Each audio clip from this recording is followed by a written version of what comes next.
Hello everybody, this is SeetherCord and welcome to a new installment of my SeetherTalks series here on YouTube. I hope you enjoyed my brand new animated intro I got done that was commissioned by the awesome Cramchi and animated by the amazing Fire. Link in the description to him down below. But yes, with that out of the way, I'm back after about nearly 2 weeks without uploading. I'm sorry, I just really been dealing with a lot of personal life stuff, you know, with family medical issues and things like that, so I really haven't had the time to really make a video, and also I'm really back into being encouraged to make videos, so we're here, yay! And I am totally not just saying that because of the fact that I've been binge watching iCarly for the past 2 weeks instead of actually working on videos. You guys have fun. Not that much fun! Not that much fun! Not that much fun! And the topic for today's episode of Seether Talks is going to be discussing my personal advice I would give to people if they wanted to start YouTube. So let's get right on into it now, shall we? And so for this first main point I'm going to be getting into is probably the one that has caused me the most trouble throughout my YouTube career so far, and that is overworking yourself. When I first started making YouTube videos, I was working myself to the bone to try to get at least a new video out every 2 days or so, which overworked me so much to the point where YouTube just burned me out and I went so long without uploading because I was just exhausted of it. Now, I can understand that if you're doing YouTube as a full-time job, then I can understand how it might be more important to get deadlines done and all. But if you're just doing this as a hobby or so and you're not doing it for financial purposes, then don't really stress on making sure you get things out by deadlines. You know, go at your own pace. That way you still enjoy the whole point of making videos in the first place.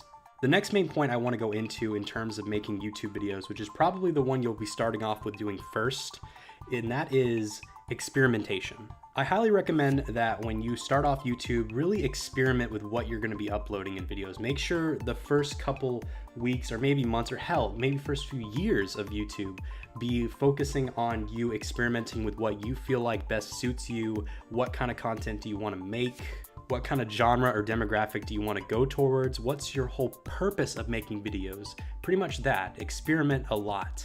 If you look at the older videos on my channel, you will see that they are nothing like the videos that I make today, as well as the fact that they are not as organized as my videos are today as well. You know, how they're completely random at times, they don't have anything really in common, and they don't really mix well. And that's because there was a lot of experimentation. I was still trying to find out what I felt was best for me in terms of what I enjoyed making the most on YouTube. I first started off with making videos of me doing no commentary let's play videos of certain N64 video games, to once I got my fursuit, I started making these really bad fursuit dancing videos, which I highly recommend do not watching, to making these really ridiculous and pointless meme videos, then to making my SeetherTalks videos, which helped me realize that I really want to make my channel focus on commentary and editing for my genre of videos.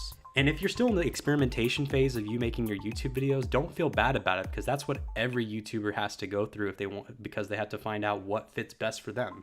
So really, don't be afraid to try new things and step out of your comfort zone of what you've made your videos about already. Find what's best for you. And now the next main point I want to go into is one that's also really, really important, which I've actually fallen victim to it once as well, but now it doesn't really faze me as much anymore. And that aspect is not letting your content be heavily influenced by your views or subscriber count. I see YouTube channels that make content of things that not what they actually enjoy, but what get the most views. And I feel like when you do that, it makes your content come off as less genuine, and you don't seem to give off that much level of vibe of interest in what you're actually doing, so it comes off as sloppy at times. So I would say that at the end of the day, make sure you have your content be focused around what you are passionate about and not about what's going to get the most views or what's going to get you the most subscribers or what's going to get you the most likes and shares and blah, blah, blah. Because if you constantly make videos about things you don't actually want to do and you're just doing it for the views, you're eventually going to lose interest in your YouTube channel because you're not doing something that you actually enjoy doing. And then it's all just going to fall apart and be a big mess. So this last point I want to make in terms of YouTube advice I want to give you guys is more of a side point I want to give out. And I will say it is definitely important to take breaks and all, but do not take breaks for too long, because if you spend way too long away from YouTube, you're going to lose the interest.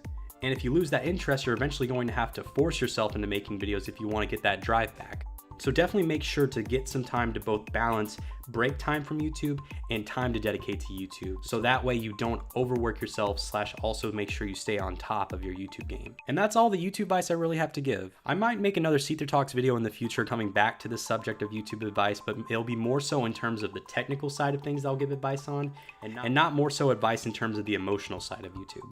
And I hope the advice that I've given you guys will really help you guys out in terms of, helping you strive with YouTube. Just remember to make content about what you love and to be awesome.